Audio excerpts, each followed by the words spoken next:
जोड़ा, तुम संग नाता जोड़ा। ओ एक बार प्रभु। हेलो, कैसे उससे बैठे हो आप मामा जी? आप ठीक हो? तुम संग नाता जोड़ा, तुम संग नाता जोड़ा, तुम संग नाता जोड़ा।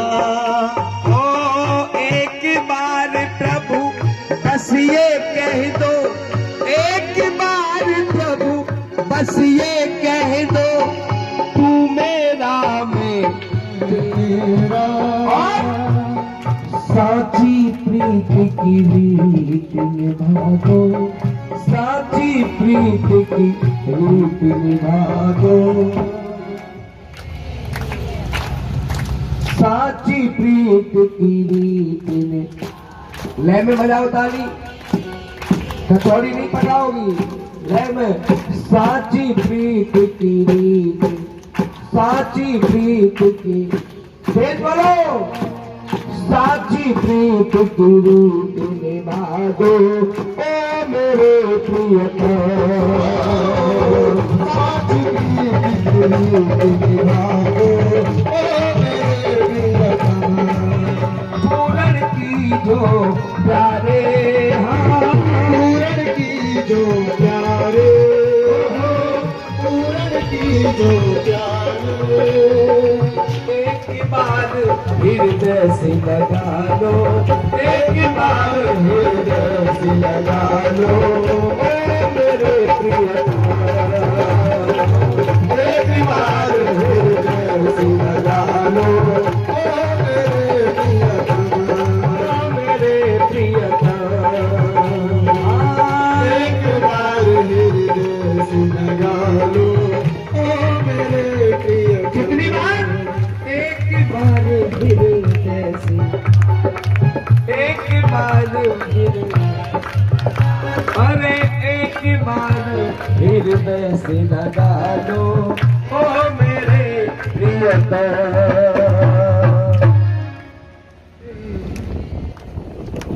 हम तुम्हारे,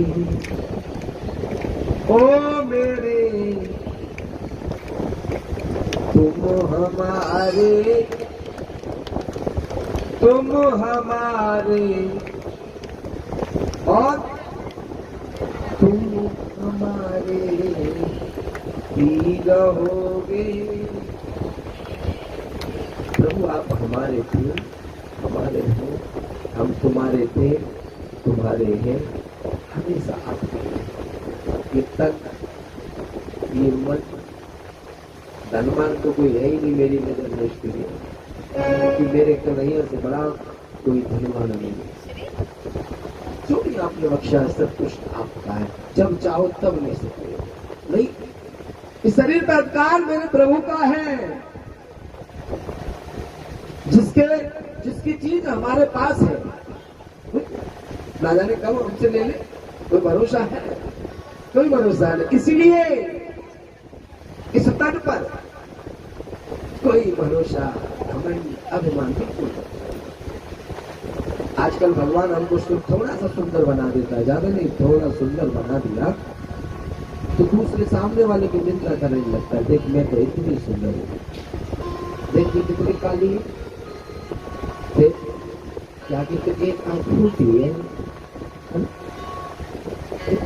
एक आंख तो लंगड़ा है, टोटा है, निंदा करते हंसते। कभी किसी की निंदा मत करना, तो आप उसकी निंदा नहीं कर रहे हो, इस पर तो ही हंस रहा है। ना जाने कल भगवान हमारी दोनों को फोड़ दे, जमाना हंसेगा। वक्त का पहिया कब पलट जाए कोई पता नहीं, ये भगवान कठिन है। तेरी लीला का ना पाया कोई पार, कि लीला तेरी तू ही जान है, प्रेम से कहो। आइए, इसी प्रकार त्रिकूट पर्वत पर एक हाथी निवास किया करता था। त्रिकूटम प्रजा भक्ति प्रयता शक्ति त्रयम्बम भक्ति न मुक्ति। उस त्रिकूट पर्वत पर एक हाथी निवास किया करता था। उसके बहुत सारी पत्नियां थी, बहुत सारे बच्चे थे।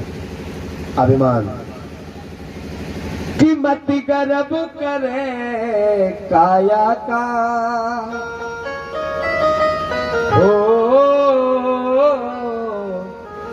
नहीं करना चाहिए। और इस काया पर घमंड किसको था? इस हाथी को।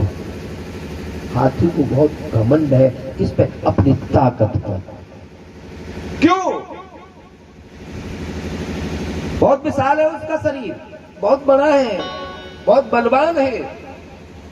वो तो भगवान ने उसके नेत्र छोटे छोटे दिए हैं, उसकी आंखें बहुत छोटी है। हाथी अपनी आंखों से अपने शरीर को नहीं देख सकता है, पीछे मुड़ के अपने शरीर को अगर देख लेता, इतनी शक्ति भगवान और दे देता तो प्रलय मचा देता। उसे और घमंड हो जाता कि मैं इतना बड़ा हूं, इतना शक्तिशाली हूं, उसे फिर भी घमंड है। एक दिन मन बनाता है कि चलो बच्चों आज तो मैं घुमा के लाता हूं। हम भी कभी मन बनाते हैं ना, चलो आज छुट्टी है बेटा, आज भागवत नहीं है हमारे घर पे है, तो तड़पते रहते हो, आज तुमको घुमा के लाते हैं। हर पिता ये इच्छा रखता है कि मैं अपने बच्चों को बीवी के साथ ज्यादा नहीं, थोड़ी देर के लिए कहीं चलते घूमने के लिए चलते। ऐसी हाथी ने अपना मन बनाया, आओ आज तुम्हें कहीं घुमा के लाते हैं। आज निकल गया बहुत सारी पत्नियों के साथ, बहुत सारे उसके बच्चे, निकल गया घूमने के लिए। एक बियाबान जंगल में पहुंचा, चलते चलते घूमते घूमते प्यास लगने लगी, दूर तक भी पानी नहीं मिलता। अब तक तो घूम रहे थे, अब जलपान करने के लिए घूम रहे, कहीं जल मिल जाए, परेशान हो गए। पत्नियां कहती है देखो जी हमें तो प्यास लगने लगी बहुत थी, हमसे नहीं चला जा रहा। जब पत्नी इस प्रकार की बातें करेगी, फिर बच्चे कहने लगे पिताश्री हमको तो प्यास लगी है। और जब बच्चे पिता से कहे, पत्नी पति से कहे, तो पति का दिल बड़ा ही छोटा हो जाता है, मन रोने लगता है, देखो ये संकट में मैं क्या करूं। वो गजराज कहने लगा पुत्र आप बिल्कुल परेशान ना हो, मैं अभी जल खोज करके लाता हूँ। देवी तुम अभी यहीं बैठ जाओ, कहीं मत चलो, मैं जल लेकर के आता हूँ और तुम्हें जल पान कराता हूँ। आज वो गजराज जल खोजने के लिए वो थोड़ा सा आगे चला, बड़ी सुंदर एक सरोवर दिखाई दे जाती है और उस सरोवर में से जलपान खुद ने किया। सरोवर में घुस गया और उसने आतंक मचा दिया। सूंड में जल लेता है, कभी बाहर फेंकता है, कभी जल को अंदर, कभी इधर या उधर। उसने एकदम आतंक मचा दिया, सरोवर को गंदा करके डाल दिया। सरोवर के अंदर एक गिरह रहता था, मगरमच्छ रहता था। किसी के घर को कोई आकर के गंदा करे तो कैसा लगता है? तुमने अभी अभी पोछा लगाया हो, सुबह सुबह घर में पोछा लगा रही हो और कोई आकर के गंदा कर जाए तो कैसा लगेगा आपको? सब मूड खराब हो जाएगा, पूरी मेहनत खराब। किसी को तो छोड़ो, जो साथ बामन डाल कर लाता है ना, और वो भी निकल के चला जाए, पैर बन जाए दुआ, उसको भी डांट देगी। दिखाई नहीं देता तुम्हें? सारी मेहनत खराब कर दी। तो आज उस गजराज को सहन नहीं हुई, अरे कौन है जो मेरे घर में आकर के आतंक मचा रहा है, मेरे घर को गंदा कर रहा है। आकर के पैर पकड़ लिया और जल के अंदर खींचे जा रहा है। हाथी बाहर खींच रहा है, वो अंदर खींच रहा है। घमंड का ताकत पर वो सोच रहा है कुछ नहीं, ऐसे ही अगर खिसक रहूंगा मैं नीचे। ध्यान रखो, घमंड नहीं करना चाहिए बस किसी भी चीज पर। तो आजकल तो आदमी बस थोड़ा सा पैसा हो जाए तो घमंड हो जाता है। किसकी? बस ये कहना चाहूंगा, अपने जीवन में कभी भी किसी भी राह पर चलकर घमंड ही मत करना। घमंड क्या है? भगवान का सबसे सुंदर भोजन है और स्वादिष्ट भी है, बहुत टेस्ट से खाता है भगवान घमंड को। हाँ, बड़े प्यार से खाता है। आज उस ग्राह ने पैर को पकड़ लिया। ध्यान से सुनना, बहुत अच्छी कथा है। गिराह ने पैर पकड़ा उस गजराज का तो खींचे जा रहा है। ये पति जो है ना, अपनी पत्नियों से जब तक सहायता नहीं मांगता तो तब पूरा नहीं टूट जाएगा। जब तो उसकी फेस जाएगी, जब तक कुछ नहीं कहेगा तो कुछ भी हो जाएगा। और जब हाथी की चौवर सूर बाहर रही,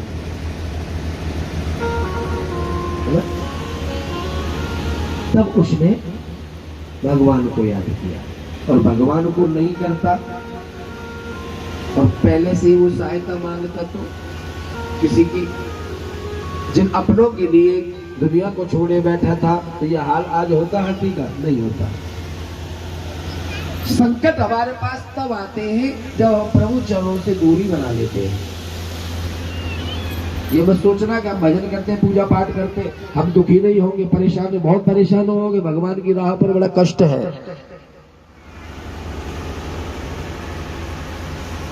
आप ये सोचते होंगे महाराज जी कथा सुनाते, महाराज जी तो खुश रहते। नहीं, मेरे से ज्यादा दुखी नहीं रह सकते हो। मैं बड़ा दुखी रहता हूँ, आज भी दुखी हूँ, और अभी भी इस समय जो गद्दी में बैठा अभी भी मैं बहुत दुखी हूँ। तो बताओ, इसके राह पर कष्ट है, दुखी है। इसने भी कसम खा ली और मैंने भी कसम खा ली है। हाँ, तू दे परेशानी, जितनी भी कष्ट देगा, और मैं भी तेरी कसम खा के कहता हूँ, तेरे कष्टों को हंस करके सहूंगा और तेरी राह पर चलता रहूंगा।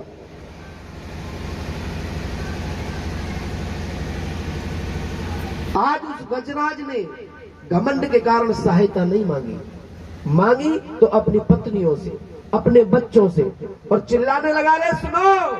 जब उसे पता चला थोड़ी सी सूढ़ बाहर रह गई है कि नहीं, अब तो कोई और ही कारण है, कोई अंदर को खींच रहा है, तब अपनी पत्नी और बच्चों से कहता है, अरे मेरी सहायता करो, कोई पैर पकड़ करके मुझे खींचे जा रहा है। दौड़ी दौड़ी पत्नी आई, बच्चे आई, है ना। पति पे संकट आ जाए तो पत्नी कैसी भागती है,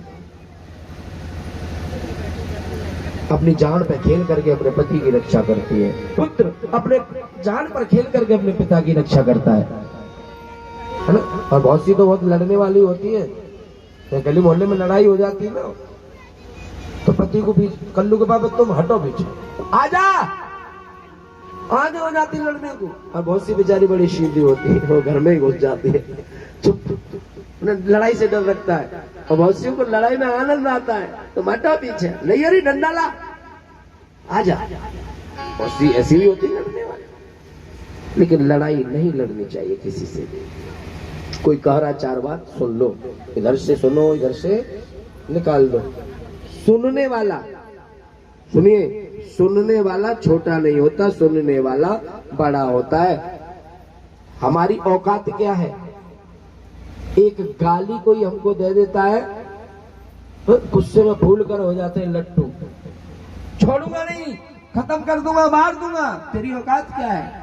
इतना बड़ा बलवान है। थोड़ा सा बुखार आ जाता तो तेरी हालत खराब हो जाती है। इतना बड़ा बलवान है तू, किसको मार देगा? सिर के दर्द हालत खराब कर देता है इंसान की। तुम एक गाली नहीं झेल पा रहे हो, इतना बड़ा मर्द हो गया, इतना बड़ा बलवान है, एक गाली नहीं झेल पाया। अरे बलवान तो मेरा कृष्ण है, जिसने कि 100 गालियों को सहा, 100 गाली सह गया और फिर भी मुस्कुराता रहा, मुस्कुराता रहा। जब 100 गाली पूरी हुई सुष्पाल, अब नहीं, अब मरने ना आगे। सहने वाला तो ये है, जो सहता है वो बड़ा होता है। मुरझाना तो वो होता है जिस पे कुछ लगा रहता है। आपने देखा है, जो वृक्ष होता है जिस पर फल होते हैं वो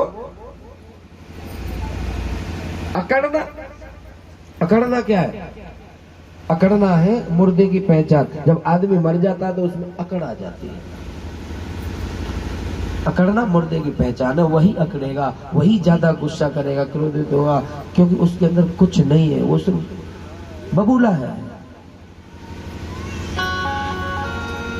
मेरी सहायता करो। आज गजराज ने और उसकी पत्नी आई, बच्चे आए, सभी ने सूंड में सूंड फंसाई, सूंड में सूंड फंसा करके खींचते, खूब खींचा। बच्चों ने खूब प्रयत्न किया, पत्नियों ने प्रयत्न किया, खींचते खींचते खींचते खींचते पत्नी भी हार गई और बच्चे भी।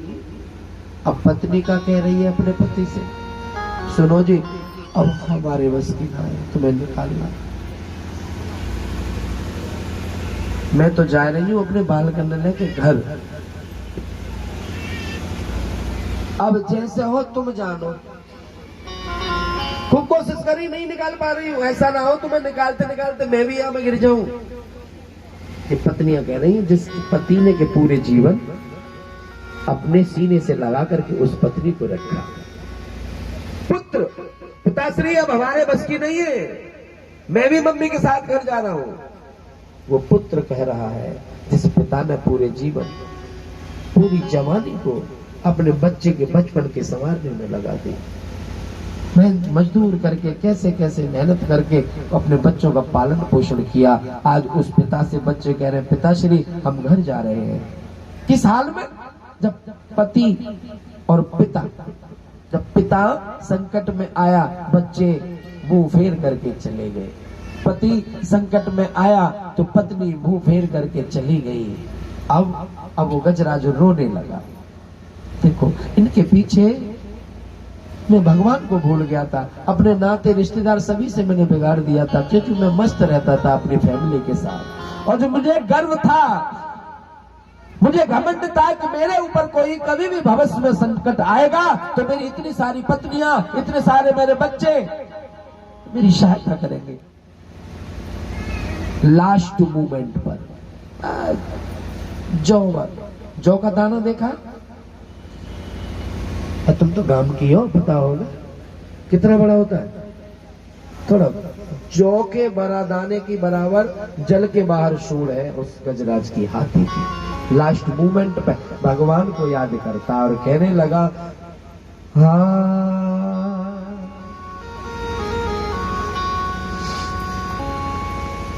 कि हर की याद आई। हर की कब याद आई? कब आई? अंत समय। बालकपन हंस खेल गवाया, बचपन में भी याद नहीं किया, बचपन में भी याद नहीं किया प्रभु को। और याद आई तो कब? दुख में सुमिरन सब करे, सुख में करे ना कोई। और जो सुख में सुमिरन करे तो दुख नहीं आ सकता कभी जीवन में। दुख किसको? उसको जो दुख में भी भगवान का चिंतन करता होगा। दिखाने के लिए भक्ति नहीं की जाती। बहुत सी तो बड़ी ढोंगिन होती है, ढोंगिन। मेरे शब्द बुरे लगते हैं, मेरे ही नहीं है, जो सत्य वचन होते हैं वो कड़वे लगते हैं, लेकिन उनमें ही कल्याण छुपा होता है भक्तों का। कैसी ढोंगिन होती है, कैसे ढोंगी भक्त होते हैं पता है? बहुत ऐसे होते 6 दिन से नहीं नहाई होगी और घर में आ जाए कोई रिश्तेदार, वादिन जरूर नहा गए। सुबह 4 बजे उठ के नहा कर पूजा बैठ जाएगी। बहू बहुत अच्छी है, बहू बहुत अच्छी है भैया, लक्ष्मी के रूप में 4 बजे ब्रह्म मुहूर्त में स्नान करके पूजा बैठ जाते हैं। और जो घर वाले उनको पता है तू अच्छी बता रही, बढ़ते के देख लो तो पता चल जाएगी तो, है ना? लेकिन ढोंग नहीं करना चाहिए भगवान के चक्कर में। मैं आपको बार बार कह रहा हूँ, ठीक है गर्मी पड़ रही है, अब तो नाले सर्दियों में थोड़ा आलस आ जाता है, आपको स्नान करने की कोई जरूरी नहीं है। स्नान तो 2 बार का बताया है। हमारे ब्रज में कहते हैं कह नमा में दाई माई और कह नवाए 4 भाई। पहला स्नान होता है जब वो जन्म लेता है, दाई और माई, दाई माई नहलाती है। और दूसरा स्नान होता है उसका कौन सा? जब उसको 4 भाई नहलाते वो जाता है दुनिया से। ये 2 स्नान है, बाकी तो महल छोड़ाना है। अगर तुम्हारा मन साफ है तो कोई नहाने की, स्नान करने की आपको जरूरत नहीं है। मन का स्नान रखो, साफ इस हृदय को क्लीन रखो। क्यों? क्योंकि मन भगवान का मंदिर है, यहाँ महल न आने देना, यहाँ मेरा गोविंद बसता है, इसको साफ रखो और चले जाओ भगवान के चरणों में। कोई जरूरत नहीं है नहाने की। इतना काम तो रोज किया ही करो। सुबह उठ करके सबसे पहले धरती मैया को प्रणाम करो, माता पिता को प्रणाम करो, मंदिर में मत्था टेको, बस। मन साफ है ना? मत नाओ। जो आलसी लोगों को बता रहा हूं, जो आलसी है और जो भक्त हैं उनको वही कार्य करना चाहिए जो कर रहे हैं। सुबह उठो, माता पिता के चरण छुओ, गुरु जी के चरणों में ध्यान लगाओ, स्नान करो, उसके बाद मंदिर में आओ, पूजा पाठ करो, ठाकुर जी को स्नान कराओ, भोग लगाओ, सूर्यदेव को जल दो। ये दिनचर्या ऐसी बनाओ, कल्याण कैसे नहीं होगा। आज वो हाथी रो रहा है, क्यों रो रहा है? जो भगवान के चरणों से दूरी बना करके रखता था, उसने पूरे जीवन में भगवान को याद नहीं किया। आज लास्ट मोमेंट पर जब संकट में फंसा, जो अपने छोड़ करके चले गए, तो आज रो रो करके विलाप करता है। क्या कह रहा है? न मेरा और मैं न किसी का। आज मैंने जान लिया जिन पर मैं भरोसा करता था, है? ये नौटंकी दिखाती थी मेरे सामने कि तुम्हारे लिए मैं अपने प्राण दे दूंगी। पत्नी वो भी छोड़ करके चली गई, बच्चे वो भी छोड़ करके चले गए। रो रहा है, मझधार में फंसी आज उसकी जीवन नहीं है गजराज की। कोई न मेरा और मैं न किसी का, सबसे ठोकर खाई और हर की अंत समय याद आई, हर की अंत समय याद आई, अंत समय याद आई,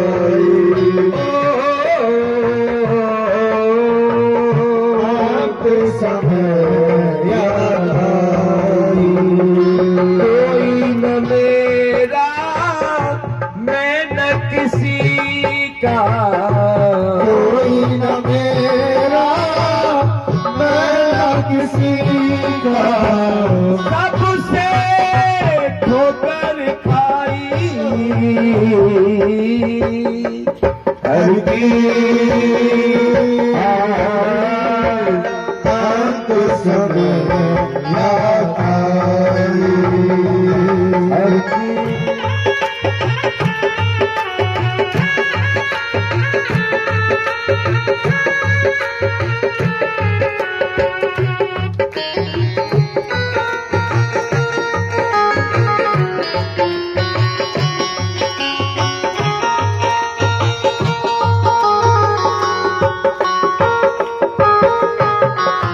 सारा जीवन।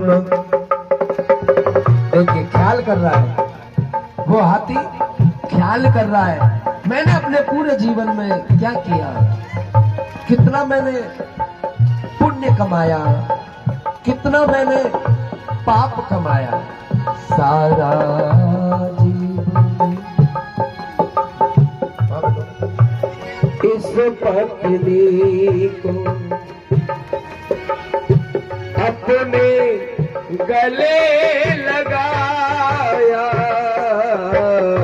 सारा जीवन इस पत्नी को अपने गले लगाया,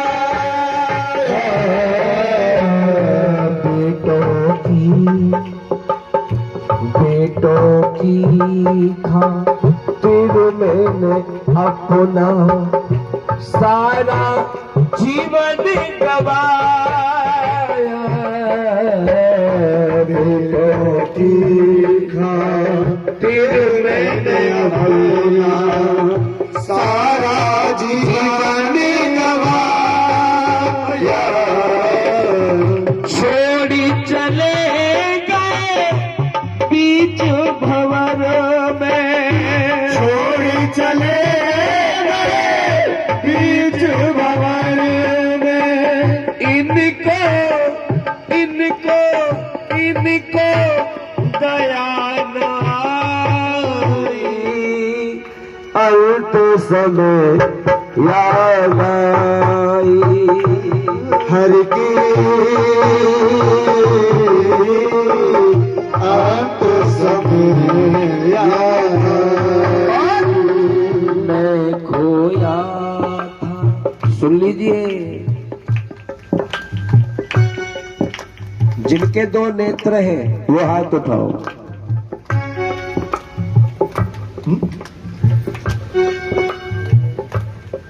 मैं खोया था मोह, ये नेत्र है मोह का। और भजन कह रहा है कि मैं खोया था कहाँ, मोह माया, मैं खोया था मोह माया में, जीवन व्यर्थी गवाया,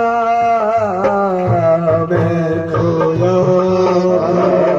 मोह माया में, जीवन व्यर्थी गवाया। और सुनो, मोह माया में तो खोते हुए जीवन को व्यर्थ हम कमाते हैं। और सच्चाई क्या है? कोई किसी का, कोई किसी का हुआ न जग में, आज समझ में आया। कोई किसी का हुआ न जग में, आज समझ में आया।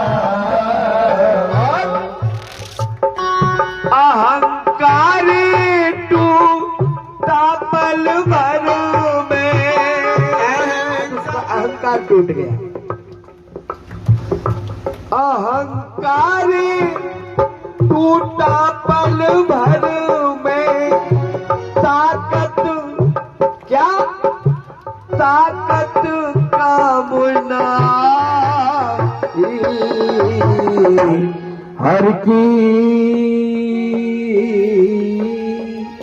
अंत समय याद आई, हर की अंत समय याद आई। समझ गया आदमी, गजराज समझ गया कि कोई किसी का इस दुनिया में नहीं है, मैंने अपना जीवन को व्यर्थ गवाया। हे गोविंद, तुम ही सत्य हो, तुम्हारी पूजा ही सत्य है, ये शरीर भी सत्य नहीं है। जो आत्मा के रूप में तू अंदर बैठा है वही सत्य है। ये दुनिया छोटी है, दुनिया वाले नाते रिश्ते सब छूटे हैं, सब छोड़ करके आज मुझे चले गए। लेकिन अब गजराज रो रो करके किसको पुकार रहा है?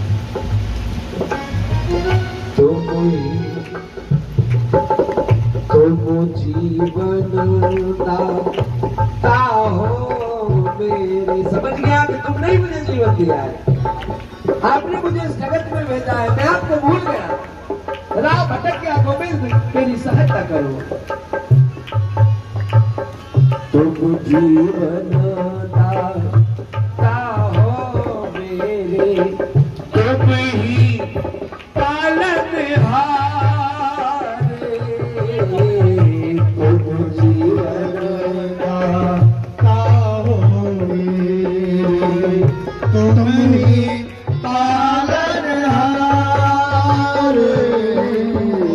जिसकी रक्षा तुम प्रभु करते, जिसकी रक्षा तुम प्रभु करोगे, कौन उसे फिर मारे, जिसकी रक्षा तुम प्रभु करते, कौन भला फिर मारे। पीछे भवन में तुमको पुकारो, पीछे भवन में तुमको पुकारो, पीछे भवन में तुमको पुकारो। आओ आओ आओ कृष्ण कन्हैया, हर की अंत समय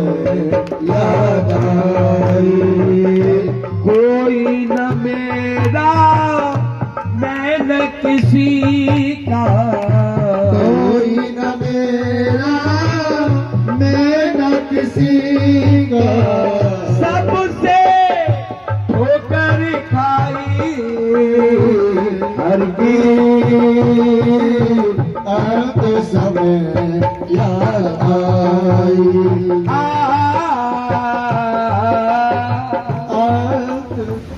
तो समझ आया, इस दुनिया में मेरी मैया, ओ पंचायती मैया, मैया इसको भक्ति नहीं कहते, नाम को ताली बजा रहे। कैसे लगी भी कुछ कह रही थी, ताली भी बज रही है और काम भी पूरा हो रहा है। ये चाल तो मेरे का बिगाड़ रही है, मेरे को कुछ बिगाड़ रही है, अपने बिगाड़ रही है। अरे जीवन की सच्चाई में बता रहा हूँ, ये जीवन की सच्चाई बता रहा हूँ। जीव जब जन्म लेता है, जन्म से मृत्यु तक क्या कमाता है और क्या खोता है, क्या पाता है, कितना पुण्य करता है, कितना पाप कमाता है, यही मैं आपको बताने के लिए जा रहा हूँ। लेकिन फिर भी आंखें नहीं खुल रही है, नहीं खुलेंगी, मत खोलो, हमारों का बिगाड़ोगे। मथुरा में रहोगे तो राधे राधे कहनी पड़े, यह बात तो ध्यान रखिए। जहाँ रहोगी, जहाँ आओगी तो मेरे रंग में रंगना पड़ेगा। मैं और ब्यास हो जैसा ना हो, बात होने दो, हम अपने लगे बिल्कुल नहीं सुनाएंगे कथा। जब तक मेरे रंग में नहीं रहोगे तो कुछ नहीं मिलने वाला। प्रेम से कहो, प्रसाद दे दिया करो इनको जब ये जाते हैं, बिना प्रसाद के किसी को नहीं। क्या बोलना पड़ेगा? कंजूस हो तो जयकारा तो ढंग से लगा दे करो। कैसा बोलना पड़ेगा? राधे राधे। बिल्कुल नहीं, कमजोर अब भी तेज बोलो। राधे राधे। बिल्कुल नहीं, आनंद नहीं। राधे राधे। अच्छा धीरे से बोल, धीरे और धीरे बोलो। पुलिस की लिपस्टिक आएगी ये नीचे, तेज धीरे से बोलो। अब तुम्हें दर्शन कराऊंगा भगवान के, जितनी तेज आवाज लगाओगे उतनी जल्दी भगवान आ जाएंगे बाल रूप में। प्रेम से कहो राधे राधे। हाँ, भगवान के दर्शन कराते, लेके आओ प्रभु जी को। आओ थोड़ी सी कथा की तरफ ले चलता हूँ। देखो हमारे भगवान जब आते हैं, जब जब धर्म की हानि होती है, तब तक प्रभु किसी न किसी रूप में आकर के प्रकट हो जाते हैं। कह दो बाकी बिहारी लाल की जय है। देखो जब भगवान आए उतारने लायक, अपने जीवन में उतार लो, कल्याण होगा। और जो भगवान श्री कृष्ण का चरित्र है, उसे जीवन में मत उतारना, उसे सिर्फ सुनना, सुनो। और महाभारत की कथा ज्यादा नहीं सुननी चाहिए, बस ये ध्यान रखो। महाभारत में ऐसे ऐसे प्रश्न, अगर उसको जीवन में उतारा और उसका पुत्र पुत्री दोनों सुन, चारों आदमी सुनते थे। जब कथा संपूर्ण भई, पंडित जी काशी से पढ़ के आए, पंडितानी करे, कमाते धमाते हो नहीं, तुम्हारी पढ़ाई लगाई में लग जाए आग। 1 साल है, 1 भी रुपया कमा के लाए और पढ़ के आए हो काशी पे। पंडित जी सीधे तो कहते हम मांगते नहीं, किसी से जो दक्षिणा मिल जाए वो ठीक। पालन पोषण कैसे होएगा, तो मांगते नहीं है किसी से। और तुम कथा सुना के आए हो, भागवत कथा, कुछ ना मिला तुम्हें तो कोई बात नहीं, राजा बिन मांगे दे देंगे, वो राजा है, बेईमानी थोड़ा ही करेंगे। अब पंडित जी राजा के महल में प्रवेश करते, लालच से गए, मैं जाऊंगा तो उन्हें ध्यान आएगी कि कथा सुना ये पंडित जी ने, कोई दक्षिणा वक्षिणा ठीक है, और देनी चाहिए। कथा सुनने के बाद ब्राह्मण को दक्षिणा तभी फल मिलता है जब वो आशीर्वाद देते हैं, खुश रहो, जब उसका पूरा फल मिल जाता है। तो देखो सबसे पहले जैसे ही घर में प्रवेश किया पंडित जी ने, ये महाभारत की कथा सुना रहा हूं, तो सबसे पहले उनको कौन मिला?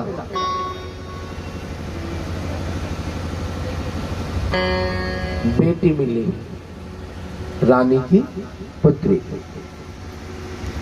और रानी की पुत्री जब मिली, कहने लगे पंडित जी धन्य हो आप, तो आपकी कथा ने तो हमारा जीवन संवार दिया, आपने तो ऐसे भाव से कथा सुनाई। पंडित जी कहते कोई गलती तो ना होगी, कोई गलती हो गई हमसे। नहीं नहीं पंडित जी, ये कथा अगर तुम पहले आ जाते 2-3 साल पहले और सुना देते ना, 4 साल पहले, तो हमारा जीवन संभल जाता। लेकिन अभी कुछ बना बिगड़ा नहीं है हमारा। तो क्यों? कि आपने एक प्रसंग बताया था उस कथा, महाभारत के कथा में, जैसे अर्जुन समुद्रा को भगा करके ले गया था, है ना? समुद्रा को भगा करके ले गया था। ये प्रश्न मुझे बहुत अच्छा लगा। अगर 4 साल पहले तुम आकर के कथा सुनाते तो मैं भी भाग जाती किसी के साथ। इसका रहस्य मुझे बहुत पसंद आया पंडित जी। ये राजा की लड़की कह रही है, और किस कारण कह रही है मैं आपको बताऊंगा। इस कारण उसने कहा। ये कथा भी उल्टी पड़ जाती है। मूल मंत्र होते हैं, उनमें बड़ी शक्ति होती है। मंत्रों में इतनी शक्ति होती है ना? अगर अभी बाद बारिश चाहो तो अभी तुरंत बारिश आ जाएगी, भगवान को प्रसन्न करके मंत्रों का उच्चारण होगा। और पंडित जी कहने लगे यहाँ पर असर पर उल्टी जा रही है। पंडित जी तो समझ गए किस चीज का असर है। अब फिर थोड़े से आगे बढ़े तो कौन मिली? रानी। धन्य पंडित जी, आपने हमारा जीवन संभाल दिया। क्या हुआ? कथा अच्छी लगी? अच्छी, बहुत अच्छी। अगर यह कथा को तुम कम से कम 10 साल पहले सुना देते आकर के, हमारी जिंदगी संभल जाती। क्यों? तुम्हारा एक प्रश्न बहुत अच्छे लगे हमें। कौन सा? जैसे कि द्रौपदी के 5 पति है, हम एक के पीछे पड़े हुए हैं, हम भी 5 कर लेते हैं। सुनने की बात, हंसने की बात है ये। हंसो, दबा के हंसो, हंसने की है ना? ये उल्टी कथा पढ़ रही है उनको, राजा को। क्यों पढ़ रही है? क्योंकि राजा ने दक्षिणा ना दी पंडित जी को, और पंडित जी उन्हें आशीर्वाद दे के नहीं गए थे दिल से। फिर मिला राजा को बेटा, राजा को बेटा मिला, बेटा मिला। धन्य हो पंडित जी, आपने कथा बहुत अच्छी सुनाई। कि क्यों? कुछ क्या लगा आपको पूरी कथा में बेटा अच्छा? राजकुमार, तो पंडित जी हमको ये कथा में अच्छा लगा, जैसे कि कंस ने अपने पिता अग्निसेन को उसमें जेल में बंदी बना दिया था और खुद राजगद्दी पे बैठ गया था। और 2 साल पहले तुम सुना देते इस कथा को तो मैं कब को पिता को बंद कर देता और राजगद्दी पे बैठ जाता। फिर पहुंचे राजा के पास। राजा के पास पंडित जी प्रवेश होते हैं। महाराज, पंडित जी आपने कथा बहुत अच्छी सुनाई। पंडित जी आए दक्षिणा के लालच से, आज तो दक्षिणा राजा दे ही देंगे हमारी। महाराज कहने लगे पंडित जी हमने कथा बहुत अच्छी सुंदर सुनाई। महाराज आपको क्या कथा में अच्छा लगा? कि हमने इस कथा में ये देखा क्या कि धन लेने के लिए युद्ध करना चाहिए। कि क्यों? देखो दुर्योधन ने उसका पांडवों का राज्य छीन लिया, और युद्ध से भी महाभारत युद्ध करना पड़ा, महाभारत करना पड़ा, तब भी उनको समाप्त होना पड़ा कौरवों को। अपना हक मांगने के लिए भी युद्ध करना पड़ता है। हमने इस कथा में से ये सुना। अब पंडित जी सोचते हैं मैं इनसे युद्ध करूं तब ये मेरी दक्षिणा देंगे। पंडित जी हाथ जोड़ करके चुप पीछे घर के लौट के चले गए। महाभारत की कथा ऐसी है, ये शब्द आते हैं इनमें। और ये असर क्या होता है कि ये जब ब्राह्मण को दक्षिणा नहीं देते, जब वो दिल से आशीर्वाद नहीं देके जाते, तो इन कथाओं का असर बच्चों पर, परिवार पर इस प्रकार पड़ता है। यही मूल मंत्र है। कथा सुनने के बाद दक्षिणा ब्राह्मण को देनी बहुत जरूरी होती है। प्रेम से कहो। मथुरा के राजा उग्रसेन, उनका बेटा एक कंस, राजा कंस, बच्चा जो कंस है बड़ा ही दुराचारी था। बचपन से ही मार पीट ये सब करता था। अपनी बहन चचेरी जिसका नाम देवकी है, बहुत अपने प्राणों से ज्यादा प्रेम करता था। अपनी चचेरी बहन का विवाह अपने मित्र से कर देता है। प्रेम से कहो। किससे? वसुदेव से। पहले जो विवाह में मांग जांच क्या चलती थी पता है तुम्हें? अब क्या होती है मांग जांच? कितना कैश दोगे, कितना सामान दोगे, कौन सी गाड़ी दोगे, है ना? पहले ये सब नहीं थे।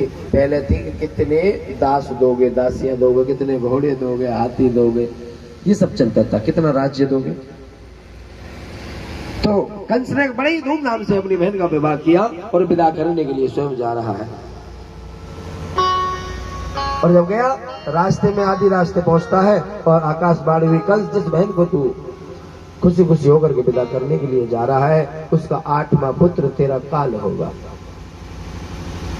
दोबारा आकाशवाणी हुई, एक बार तो कंस ने गौर नहीं दिया, दोबारा आकाशवाणी हुई 8वां पुत्र इस बहन का तेरा काल है। तो रथ से उतरा, देवकी के केस पकड़ के रथ से नीचे डाल दिया। वो ही बहन है जिसे प्राणों से ज्यादा प्यार करता था।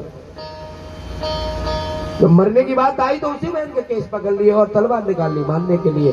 और वसुदेव जी ने हाथ पकड़ लिया, कंस मेरे होते हुए मेरी पत्नी पर आप हाथ नहीं लगा सकते। आपने सुना नहीं इसका 8वां पुत्र मेरा काल है, कि पुत्र ही तो काल है, देवकी तो तेरी काल नहीं है। इसका जो 8वां पुत्र होगा मैं तुमसे वादा करता हूं तुम्हारे हवाले कर दूंगा। तो ठीक है, उनको छोड़ा। नारद जी आ गए, तुमको ये बताओ पता चल जाएगा 8वां पुत्र। एक फूल लाए कमल का, बोलिए पत्तियां ऐसे गिलाई और उन पे पहचान कर दिए, 1 नंबर है, 2 नंबर है, 3 नंबर, 4 नंबर, ऐसे है ना। फिर उनको घुमा दिया। अब बताओ इसमें 1 नंबर कौन सा है? नहीं पता। ऐसे ही क्या पता 8वां पुत्र पहले जन्म ले ले, दूसरे नंबर पे आ जाए, कौन से नंबर पता है कुछ के नहीं। वसुदेव देवकी को बुलाया और जेल में डालने कहा कि जितने भी आपके पुत्र होंगे सबको मेरे हवाले करा जाए। 1 2 3 4 5 6 पुत्र हुए, 6 को मारा।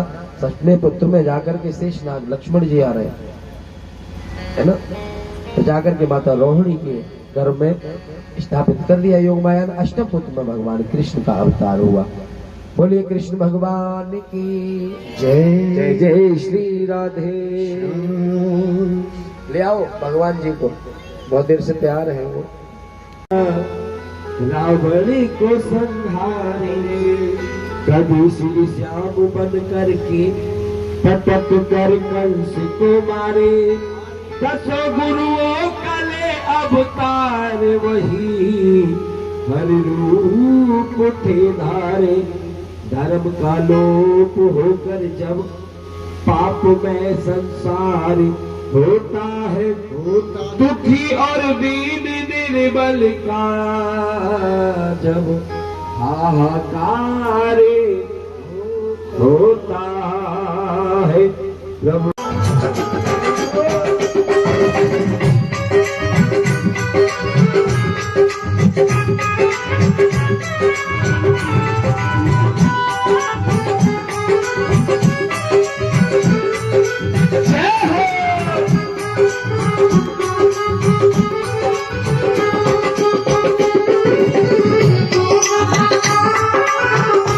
सबसे जन्मे कन्हैया करामात हो गई। जन्मे कन्हैया करामात हो गई। सबसे जन्मे कन्हैया करामात हो गई। जन्मे कन्हैया करामात हो गई। भूल गए सारे ताले क्या बात हो गई। भूल गए सारे ताले क्या बात हो गई। सबसे जन्मे